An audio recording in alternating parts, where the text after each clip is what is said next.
घर में एक कन्या हुई है महाराज।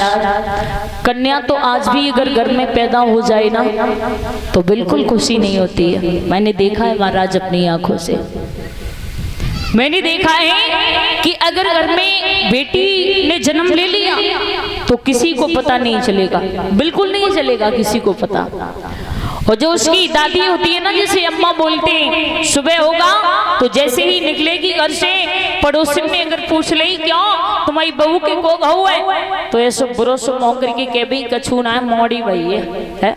अगर लाला पैदा हो गया तो महाराज रात्रि के 12 क्यों ना बज रहे हो, रात्रि के 12-1 क्यों ना बज रहा हो, लेकिन हर जगह फोन पहुंच जाएगा कि हमारे घर में बेटा पैदा हुआ है। महाराज क्यों ऐसा? बेटा क्या करता है तुम्हारे लिए? महाराज ध्यान रखना, एक कुल की लाज को ये बेटे रखते हैं, लेकिन ये बेटियां 2-2 कुलों की लाज को रखती हैं। महाराज बेटी कभी बेटों से कम नहीं है। ये ना सोचना कि बेटा हमारे, अरे क्या करेंगे तुम्हारे बेटा। ध्यान रखना भैया, जिन बेटों से आप इतना प्रेम करते, इतना स्नेह करते हो, एक दिन वो होगा। मैंने खुद अपनी आंखों से देखा है कि माता पिता के ऊपर बुढ़ापा आ जाता है तो यही बेटा ठोकर मार देते हैं और झोपड़ी में डाल देते हैं, एक गिलास पानी भी नहीं देते हैं। लेकिन ये बेटी वो हुआ करती है महाराज कि दूसरे के घर चली जाती है, लेकिन फिर भी अपने पीहर का ख्याल रखती है, हर समय हर वक्त रखती है माताओं। देखा होगा महाराज। लेकिन ओरे विधाता, तू कभी बेटी का जन्म मत देना, क्योंकि वो पिता महाराज जिस घर में बेचारी पलती है, बड़ी होती है, 18-20 साल तक पिता पालता है, माता पालती है, लेकिन महाराज पालने के बाद में वो पिता अपने कलेजे के टुकड़े को दूसरे के हवाले कर देता है। जिन्हें बेटी ने कभी नहीं देखा, जिन्हें जानती भी नहीं है, कभी नहीं देखा, लेकिन उस जगह जाकर के वो बेटी सबको अपनाती है, प्रेम से रहती है। क्या बेटी का जीवन है। लेकिन फिर भी ये दुनिया वाले बेटियों को बोझ बताते हैं। भला बेटी कहाँ बोझ है? आप बताइए मुझे, बेटी क्या नहीं कर सकती है? महाराज बोए जाते हैं बीज बेटे के, लेकिन उगाती हैं बेटियां। खाद पानी दी जाती है बेटों में, लेकिन लहलाती हैं बेटियां। और कई तरह से तुम्हारे बेटा रुलाते हैं, लेकिन खुद रोती हैं बेटियां। ध्यान रखना, बेटी कभी बेटों से कम नहीं है, कभी फर्क ना समझिए। जितना प्यार इन बेटों से करते हो उतना ही प्यार उन बेटियों से करो। बेटी बहुत समझदार होती है महाराज। देखा होगा कि जब बेटी का जन्म होता है, जब थोड़ी बड़ी होती है, तो ये घर वाले क्या कहते हैं, बेटी ढंग से चला करो, अरे लाडो ढंग से चला करो, क्योंकि तुम्हें पराए घर जाना है, आप पराए घर की अमानत हो। ध्यान रखना। लेकिन ससुराल में पहुंच जाती है बेटी, फिर भी अगर कोई काम बिगड़ जाता है तो ससुराल वाले एक ही बात कहते हैं, ये तो पराए घर से आई है, भला ये क्या जाने है। महाराज दर्द तो वही व्यक्ति समझ सकता है जिसने अपनी बेटी के पीले हाथ कर लिए होंगे, अपनी बेटी के पीले हाथ करके अपनी बेटी की विदाई की होगी। दर्द वही इंसान समझ सकता है कि बेटियों का दर्द होता है तो होता क्या है महाराज। ध्यान रखना, आपने देखा होगा कि वो पिता महाराज जब बेटी शादी के योग्य हो जाती है तो हर माँ बाप को चिंता बढ़ जाती है कि हमारी बेटी शादी के योग्य हो गई।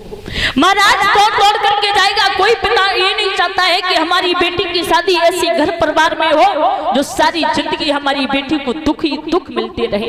हर माँ बाप यही चाहते हैं कि हमारी बेटी की शादी ऐसे घर परिवार में हो जो सारी जिंदगी मेरी बेटी खुशी खुशी से रहे, दुख ना आए। अगर बेटी कुंवारी है तो बेटी रोएगी तो पिता को बुरा नहीं लगेगा। महाराज उस शादी के बाद में अगर अपने पीहर में आएगी, अगर बेटी की आंखों में आंसू पिता ने देखा तो पिता का कलेजा फट जाता है। क्या बात है जो मेरी बेटी रो रही है। ध्यान रखना महाराज, बेटी कभी बेटों से कम नहीं है। वो पिता 18-20 साल तक पालता है, उसके बाद में 2-3 महीना पहले से बेटी के विवाह की तैयारी करता है, दौड़ दौड़ करके जाता है। बेटे वाले ने अगर दहेज ज्यादा मांग लिया तो ध्यान रखना, अगर घर परिवार अच्छा है तो वो पिता चाहे कर्ज किसी किसी से ले, चाहे अपना खेत गिरवी क्यों ना रखे, लेकिन मना नहीं करेगा। यही कहेगा कि मेरी बेटी की शादी अच्छे घर में हो रही है, अच्छे घर में हो रही है, अच्छे लड़के के साथ हो रही है। महाराज उसके बाद में बेटा आए, बेटा को कोई चिंता नहीं है, लेकिन पिता को चिंता छाई रहती है। जैसे पिता आएगा लड़का देखने के लिए, तो बेटी जैसे ही अपने पिता को देखेगी, बेटियां इतनी समझदार होती हैं कि अपने पिता के मुंह को देख करके, चेहरे को देख करके पता कर देती हैं, बता देती हैं क्या बात है पिताजी, क्या बात है, अरे उदास क्यों हो पिताजी, क्या लड़के वाले ने ज्यादा दहेज मांग लिया? सर हिला करके पिता कहेगा ना बेटी, ज्यादा दहेज नहीं मांगा, ध्यान रखना। छाती से लगा लेगा, उसके बाद में बहुत छिपाने की कोशिश करेगा। पिता कहेगा बेटी ज्यादा कुछ नहीं मांगा, लेकिन मैं सोच रहा हूँ कि आज से 2 महीने बाद या 4 महीने बाद तू पराई हो जाएगी, ध्यान रखना। जैसी बेटी इतने शब्द सुनेगी अपने पिता के मुंह से कि तू पराई हो जाएगी, तो वो बेटी कहेगी पिताजी संसार के लोग कहते रहे, ये दुनिया वाले कहते रहे, ये गांव वाले कहते रहे कि एक दिन तू पराई हो जाएगी, मुझे बुरा नहीं लगा, मैं नहीं मानी, लेकिन आज तुमने अपने मुंह से साबित कर दिया कि मैं पराई हो जाऊंगी किसी दिन। नहीं पापा, मैं तुम्हारी हूँ, तुम्हारी रहूंगी। ध्यान रखना, वो पिता फूट फूट करके रोता है महाराज। अगर खाना खा लिया तो खा लिया, 2-3 महीना पहले से शादी की तैयारी करेगा। खाना खा लिया तो खा लिया, ना तो खाली पेट भाग रहे हैं, चप्पल पैर में पहन ली तो पहन ली, ना तो नंगे पैर भाग रहे हैं, बेटी की शादी की तैयारी करते हैं। महाराज देखा होगा तुमने कि जब सर्दी पड़ती है, बहुत तेजी से सर्दी पड़ रही हो, तो अगर बेटा लेटा है, माँ लेटी अंदर, पिताजी नहीं आए, अब पिता ने आकर के दरवाजा बजाया, जवाब दिया लाडो कि बाहर खोल, अरे कि बाहर खोलो। माँ कहेगी लाला तेरे पापा आए, जा जाकर के दरवाजा खोल दे। बेटा के मुंह से एक ही शब्द निकलेगा, मुझे बड़ी तेजी सर्दी लग रही है, मैं नहीं खोल सकता। लेकिन बेटी जैसे ही सुनेगी तोड़ करके जाएगी, दरवाजा खोलेगी, पिता को लेकर के आएगी, कहेगी पापा सर्दी लग गई होगी, तुमने खाना नहीं खाया। हर वक्त हर समय अपने पिता का ख्याल रखती है वो बेटी हुआ करती है। बेटी कभी बेटों से कम नहीं है महाराज, लेकिन सिर्फ इतना ही है कि कहीं बेचारी पलती है, कहीं बड़ी होती है, तो कहीं जाकर के अपना जीवन व्यतीत करती है। वो पिता 18-20 साल तक अपने टुकड़े को पालता है, अपने कलेजे के टुकड़े को दूसरे के हवाले कर देता है। उन पिताओं से पूछो कि क्या बीतती है।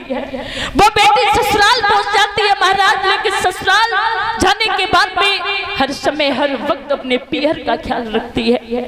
अगर पिता लेने के लिए नहीं पहुंचा तो फोन करेगी, कहेगी पापा क्या बात है, मुझे लेने के लिए नहीं आए? तो पिता कहेगा बेटी आऊंगा। पिताजी एक बार पूछ करके देखो ससुर से भेजेंगे या नहीं। वो पिता फोन करेगा, फिर से फोन करेगी, पापा क्या बोला उन्होंने? बेटी मना कर दिया, अभी नहीं भेजेंगे। पापा तुम अच्छे तो हो, मम्मी अच्छी है, सब लोग अच्छे हैं। वो पिता कहेगा बेटी हाँ सब ठीक है, ध्यान रखना। मेरे भैया अगर किसी से पेन मांगा जाए, ध्यान रखना, कथा सुनने के लिए आए हो, पेन कितने का आता है परिषद महाराज? या 5 रुपए का या 10 रुपए का, इससे ज्यादा नहीं आता है। लेकिन किसी से पेन मांगा जाए तो पेन देने में हिचकिचाएगा, लेकिन वो पिता अपने कलेजे के टुकड़े को निकाल करके दूसरे के हवाले कर देता है। सब लोग तैयार हो जाते हैं, जब जयमाला पड़ती है बेटी की तब सब लोग तैयार हो जाते हैं। देखा होगा कि सबके वस्त्र नए होंगे, लेकिन उस पिता के वही पुराने कपड़े होंगे शरीर पर। कहते हैं अरे तुम नए कपड़े पहन लो, तो वो पिता एक ही बात कहता है ना मैं तो वैसे ही ठीक हूँ, मेरी बेटी खुश रहे। ध्यान रखना, बेटी की किसी भी बात की कमी नहीं रहे। दहेज पूरा है, कोई सामान तो नहीं कम है, वो पिता यही पूछता रहता है। अगर किसी के घर भोजन करने के लिए जाओ मेरे भैया, तो भोजन अगर अच्छा नहीं बने तो कह देना ये भोजन अच्छा नहीं बना। अगर किसी की बेटी की शादी में भोजन करने के लिए जाओ तो कभी ये मत कहना कि ये भोजन अच्छा नहीं बना, क्योंकि वो पिता अपनी सारी जिंदगी की मेहनत अपनी बेटी की शादी में लगा देता है। जब बेटी की विदा होती है तो देखा होगा आपने कि वो पिता 2-3 घंटे पहले से दूर हो जाता है, सामने नहीं पड़ता है अपनी बेटी के। जब बेटी की विदा होती है तो बेटी रो रो करके कहती है मेरे पिता कहाँ है, मेरे बूढ़े बाप को बुला दो। तो कहते हैं जा करके अपनी बेटी को विदा करके आ। महाराज वो पिता देखा होगा एक कुंडे में जाकर के मुंह को छिपा करके फूट फूट करके रोता है। सब लोग खुल करके रो लेते हैं परीक्षित महाराज, लेकिन वो पिता अंदर घुट घुट करके रोता है, खुल करके नहीं रोता है। जाएगा छाती से लगा लेगा, एक ही बात कहेगा मेरे अंदर वो ताकत नहीं है, मेरे अंदर वो क्षमता नहीं है जो मैं अपनी बेटी को अपने कलेजे के टुकड़े को छाती से लगा करके विदा कर दूं। ध्यान रखना, वो बेटी एक ही बात कहती है कि पिताजी मैं जा रही हूँ, अपना ख्याल रखना। लेकिन वो पिता रोकर के एक ही बात कहता है मेरी बेटी मेरी लाडो जाकर के तू खुश रहना। महाराज एक व्यक्ति तो इतनी तेजी से रोता है जिसे नहीं रोना चाहिए, उससे पूछते हैं भैया तू क्यों रो रहा है, जो बेटी का भाई होता है। वो कहता है भैया तुझे नहीं पता, जब भी मैं लड़ा तो अपनी तरफ से लड़ा उससे, जब भी मैं लड़ा तो अपनी तरफ से ही लड़ा, उसने मुझसे कुछ नहीं कहा। लेकिन अगर आने में थोड़ी देरी हुई तो एक बार नहीं इसने हजारों बार फोन कर दिए, कहाँ मर रहा है, तुझे भोजन नहीं करना, अरे भोजन खा ले आके। और जब तक मैं नहीं आया उसने मुझे परस के नहीं दिया, तब तक इस पगली का पेट नहीं भरा, जब तक मेरे साथ में भोजन बैठ करके नहीं कर लिया। आज मेरा ख्याल रखने वाली चली गई।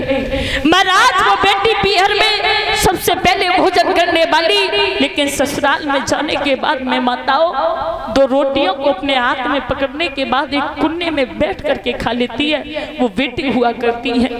बाप बन सकते हो, पिता बन सकते हो, लेकिन बाबुल नहीं बन सकते। बाबुल तो तभी बनते हैं जब एक बेटी के पीले हाथ कर देते हैं।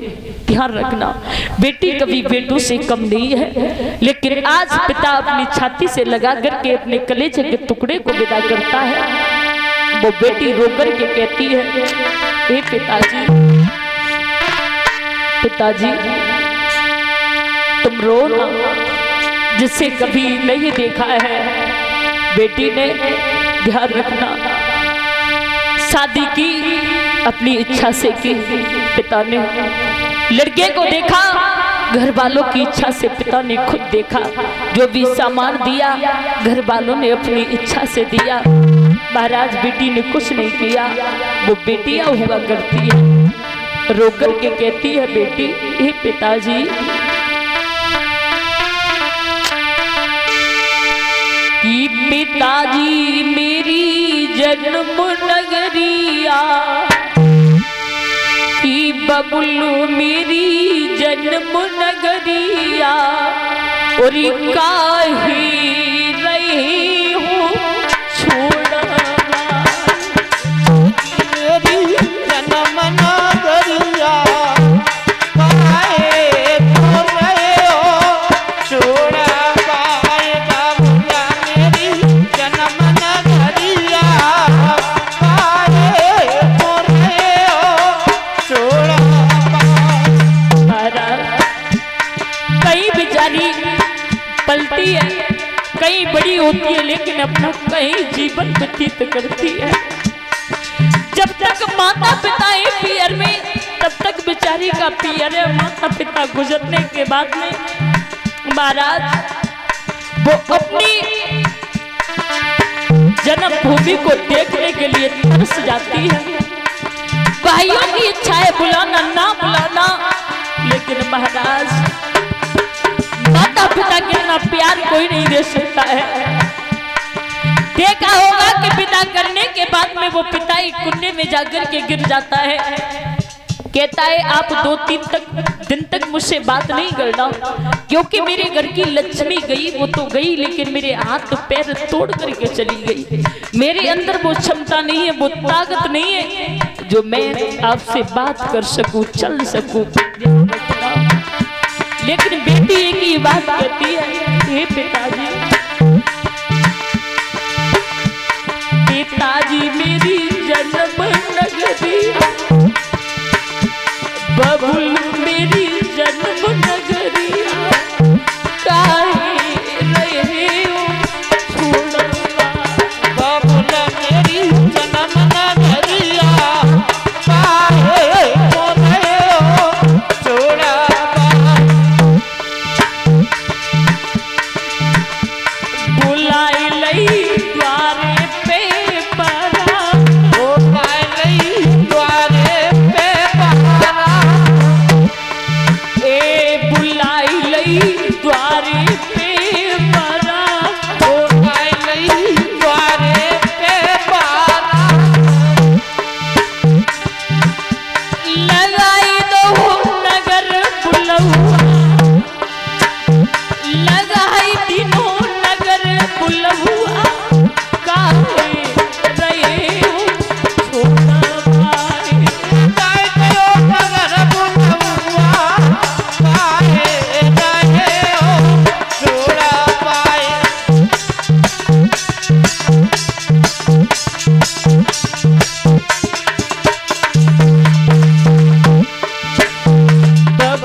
कराई दई पीले तो कराई दे पीले दो कराई दई पीले तो कराई दे पीले दो कराई दई साथ कराई दई साथ बमरिया काहे रहे हो छुड़वाई कराई दे साथ भमरिया काहे रहे हो छोड़ा पाए कराई दे साथ भमरिया काहे रहे हो छोड़ा पाए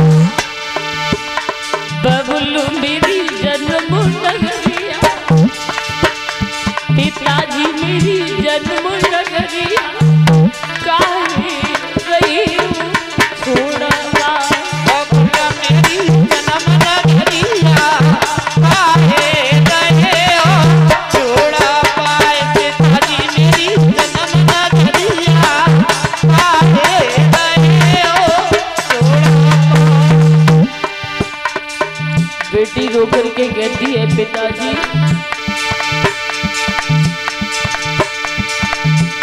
पिताजी मेरी जन्म नगरी काहे रही हूँ छोड़वा पिताजी मेरी जन्म नगरिया काहे रहे हो छोड़ा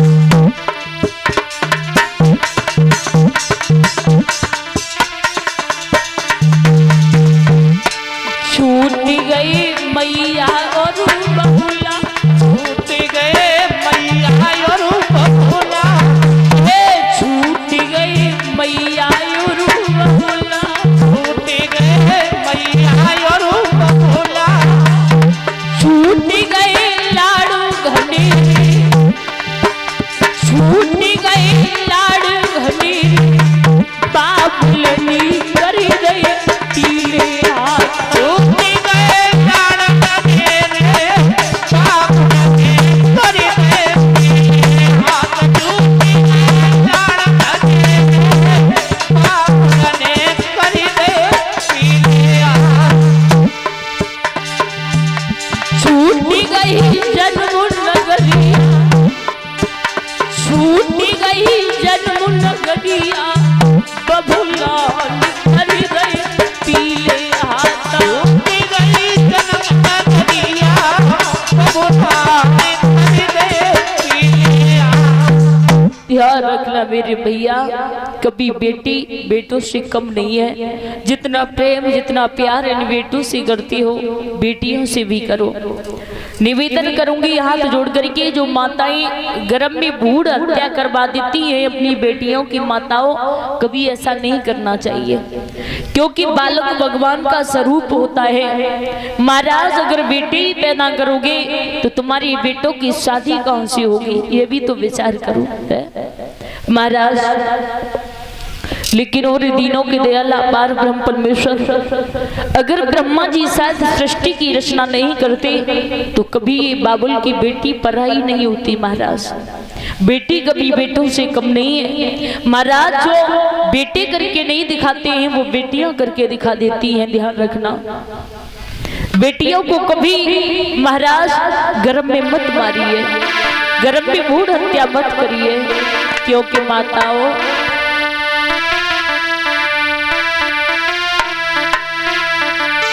की बिटिया दो कुल की उजियारी है और मती मारे माती गर्भ में बिटिया दो कुल की उजियारी है मती मारे मात गर्भ में दो कुल की उजियारी है मती मारे मात गर्भ में माताओं कभी बेटियों की भ्रूण हत्या ना करवाओ वो बेटी कहती है माँ एक बार तो मुझे आकर के मैया एक बार मुझे आने दे इस भूतल पर मैया मेरी गर्भ में हत्या ना करवा मैया तू मुझे कभी अपना दुग्ध पान मत कराना, मुझे चार पाई पर पड़ा रहने देना।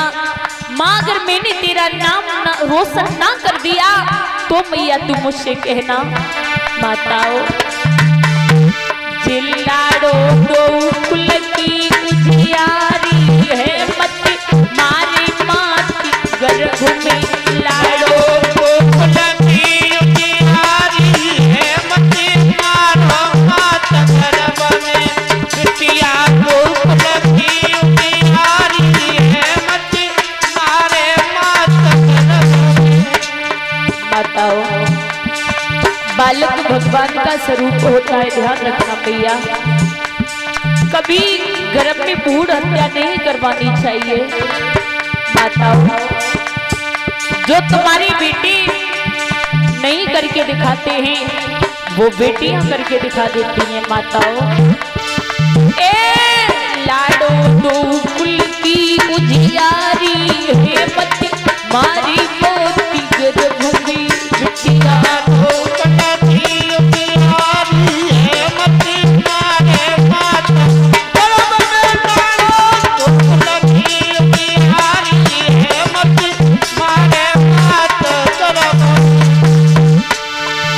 अरे ना मानो सावित्री को देखो, ना मानो सावित्री को देखो, अरे ना मानो सावित्री को देखो, ना मानो सावित्री को देखो।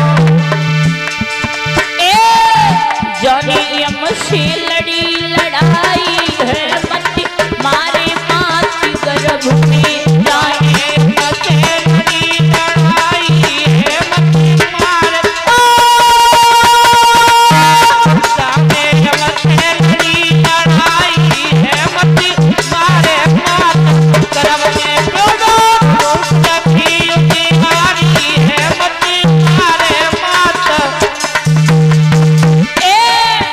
यमराज से लड़े लड़ाई है मत मारे मात गर्भ में। यमराज से लड़ी लड़ाई है मत मारे मात। यमराज से लड़ी लड़ाई है मत मारे मात गर्भ में। बिटिया दो कुल की उजियारी है मत मारे मात गर्भ में लाड़ो। गोकुल की उजियारी है मत मारे मात गर्भ में। और माताओं अरे ना मानो अनसुईया को देखो, मैं मानो अनसुईया को देखो, ना मानो अनसुईया को देखो, मैं मानो रे अनसुईया को देखो। जन देव झुलाए फल ना मत मारे मात गर्भ में। मैं देव झुलाए फल ना मत मारे मात। झुलाए फल ना मत मारे। बिटिया दो कुल की उजियारी है मत मारे मात गर्भ में लाड़ो। गोकुल की उजियारी है मत मारे मात गर्भ में। झांसी की रानी को सबई जाने, झांसी की रानी को सबई जाने, झांसी की रानी को सबई जाने, झांसी की रानी को सबई जाने। अंग्रेजों से लड़ी लड़ाई है मत मारे मात गर्भ में। बिटिया गोकुल की उजियारी है मारे मात।